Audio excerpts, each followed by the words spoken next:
Bonjour, ça va, vous pouvez vous asseoir, n'applaudissez pas. Et aujourd'hui, nouveau type de vidéo parce que sur cette chaîne on est simple, efficace, innovant et plus productif que Macron et Hollande réunis. Faut que je fasse gaffe quand même, je commence un peu à prendre la grosse tête. Avec 43 abonnés, je vous avoue que je pensais pas que c'était possible. Je me suis baladé sur internet par une charmante après-midi où pour une fois je ne jouais pas à PUBG et je suis tombé sur ce genre d'article. Et là, je me suis dit que ça pouvait être sympa de vous faire une vidéo parce que bon, c'est pas le genre de choses que tu vois tous les jours en te levant. Let's go! Premier article. Il porte plainte contre sa femme car leurs enfants sont trop moches. En Chine, Jian Fenggu a porté plainte contre sa femme parce que le physique de ses enfants n'était pas assez avantageux. Le couple était marié et vivait une existence paisible et très vite, Jian a senti que quelque chose n'allait pas. Comment ont-ils pu concevoir un enfant aussi moche alors qu'ils jouissent tous les deux d'un physique agréable? Notre fille est incroyablement laide à tel point qu'elle m'horrifie, a-t-il expliqué selon BuzzFeed. Et là, malheur, il a découvert qu'il était positif alors que leurs 3 enfants étaient de lui. Persévérant, Jian a continué d'interroger sa femme. Pourquoi leurs enfants ne leur ressemblent-ils pas? Sous la pression, cette dernière a fini par lui avouer qu'avant leur mariage, elle a subi de nombreuses opérations de chirurgie esthétique. Être belle lui aura coûté près de 770 000 €. Il n'en faudra pas plus pour que Jian ne porte plainte. Là-dessus, il a également demandé le divorce. La justice s'est arrangée de son côté et son ex-épouse doit maintenant lui verser 82 500 € d'indemnité. On peut dire qu'il y a une grosse ambiance dans cette famille. On est clairement sur du génie. Je pense que même Jamel Debbouze dans ses meilleurs sketchs n'aurait pas pu l'imaginer. C'est vrai que maintenant, en fait, 12 cm seulement, je pourrais peut-être aller porter plainte contre mon père. Donc, conclusion, si vous aussi, vous trouvez moche, allez porter plainte contre vos parents parce que apparemment, c'est égal. Ce qui serait assez drôle quand même, ce serait que les études prouvent que la mocheté de l'enfant est due au mari. Je pense que je paierais cher pour avoir ses réactions. Numéro 2. Warm pas oublié de lire le titre du prochain article, je vais donc vous le lire avec ma voix paisible et charmante. Une star se fait tellement refaire le nez qu'elle ne peut plus respirer. En 2010, Chloé Mafia tentait sa chance dans la version britannique. Attendez, il y a vraiment... La meuf s'appelle vraiment Chloé Mafia? Super la vanne du stagiaire. Tentait sa chance dans la version britannique de X Factor. Devenue multimillionnaire, la jeune femme avait alors eu les moyens de financer ses innombrables opérations de chirurgie esthétique. Une transformation hallucinante et flippante que les téléspectateurs de Big Brother avaient pu constater en 2016. Une addition à la médecine esthétique qui lui coûte de l'argent mais aussi à sa santé. À 24 ans, elle s'est fait refaire le nez, gonfler les lèvres, augmenter les seins, liposucer et agrandir les fesses. Le tout pour un montant de plus de 110 000 €. Et un résultat plus effrayant que séduisant. C'est vrai qu'elle a un air de famille avec Voldemort. Sauf que récemment, Chloé Khan a décidé de se refaire encore une fois le nez et elle n'aurait pas dû. Chloé a eu la bonne idée d'aller chercher un médecin moins contrariant et pour cela elle s'est tournée vers les réseaux sociaux. J'ai cherché un nouveau chirurgien pendant 2 ans sur Instagram. Ce chirurgien trouvé sur Instagram qui avait l'air génial et qui pratiquait en Ukraine, eh bien en fait c'était une catastrophe. Elle dit « Je me suis réveillée pendant l'opération, c'était un désastre et le résultat est à l'avenant. Je dois mettre du ruban adhésif médical sur le nez 20 heures par jour. Je ne peux plus respirer ou sentir par le nez maintenant. » C'est con ça, hein. Prochaine étape, elle se fera rétrécir les lèvres et ne pourra plus manger à cause de la trop petite taille de sa bouche. Suite à quoi, elle se fera rétrécir les doigts de pied et ne pourra plus marcher. C'est vrai que du coup, je pense qu'aujourd'hui, Chloé vit en apnée depuis 6 mois ou alors elle respire comme un bulldog.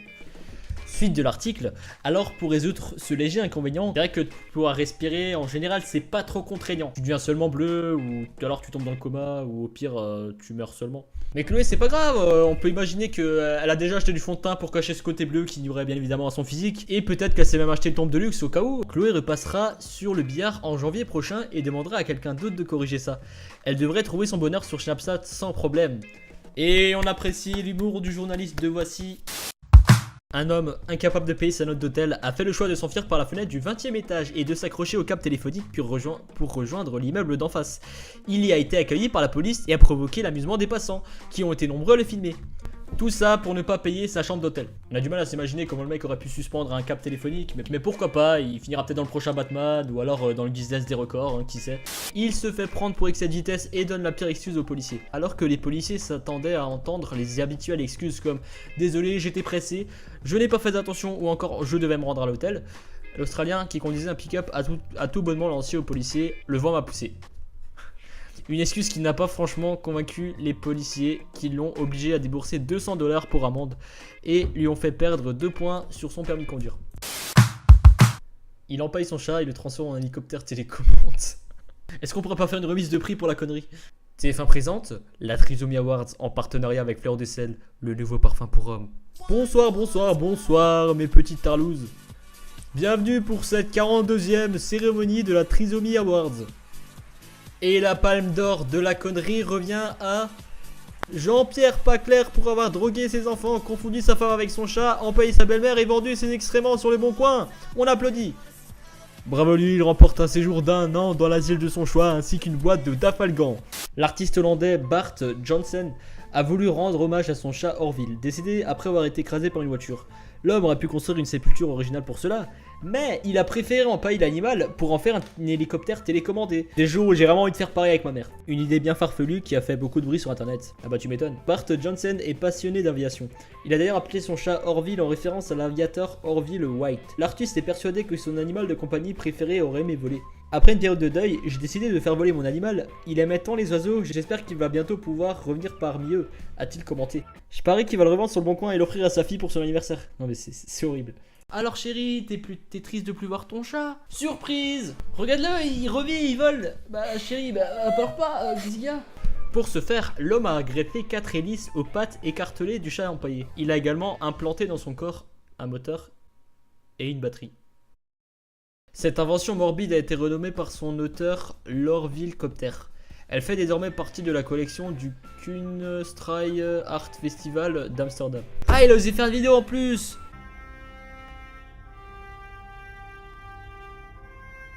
Faster than a speeding bullet, more powerful than a locomotive. Look, up in the sky, it's a bird. It's a plane.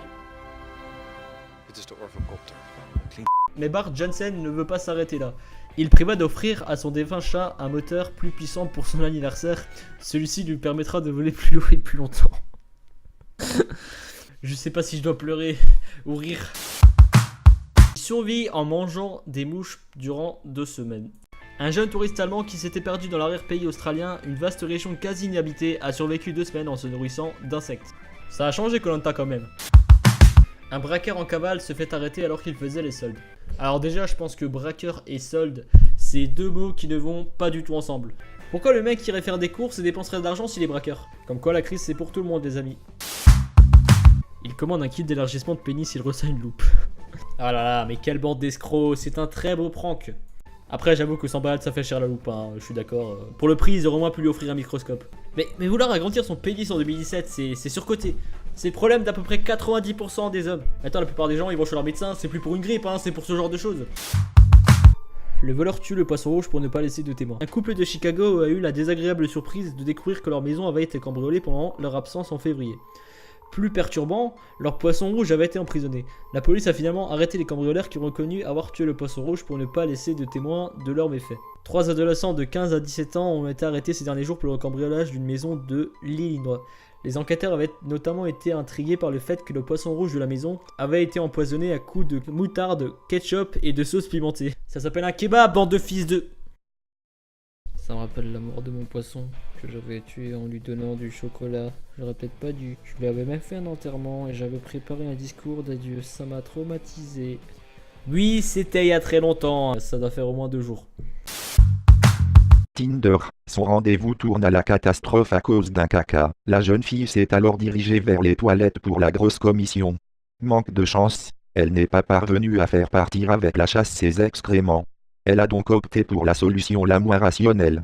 Ainsi, elle a décidé d'envelopper son caca dans un sac plastique pour ensuite le jeter par la fenêtre. Et ce n'est toujours pas la fin de l'histoire. De plus, malchanceuse jusqu'au bout, la jeune femme a coincé sa crotte entre les 2 vitres de la salle de bain. La jeune fille est donc allée récupérer le sac plastique coincé. Évidemment, elle est restée bloquée la tête en bas entre les 2 vitres, la tête dans ses excréments. Après un certain temps d'attente, celui qui était dans le salon est devenu impatient. Il a rapidement compris que quelque chose n'allait pas. Liam Smith a secouru la jeune fille tel un chevalier des temps modernes et a, ainsi, prévenu les pompiers. Les secours n'ont pas tardé à venir en aide à la jeune femme et l'ont décoincée. Les pompiers ont même retweeté une photo. Quelle bande de petits coquins. Donc pour résumer, la meuf est une femme fontaine mais avec de la merde. Non, mais très bien, je vais arrêter cette vidéo maintenant.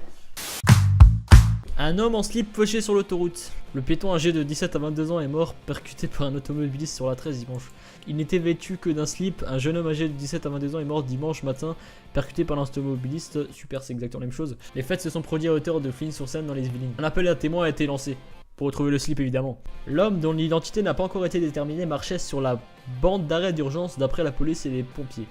Il s'agirait d'un homme de type européen âgé de 17 à 22 ans, mesurant 1m70 et plutôt fin. Il portait un slip petit bateau de taille 40 et de couleur bleue. Si vous avez des informations, contactez le 01 41 91 70 40 ou 44, merci. Son fils aimerait le récupérer. Moralité, ne vous baladez pas en slip, ça peut être dangereux. Je voulais pas finir la vidéo sur cette phrase, mais bon, pourquoi pas. Comme d'habitude, n'hésitez pas à liker la vidéo, mettre un maximum de pouces en l'air, à vous abonner. Allez, au revoir.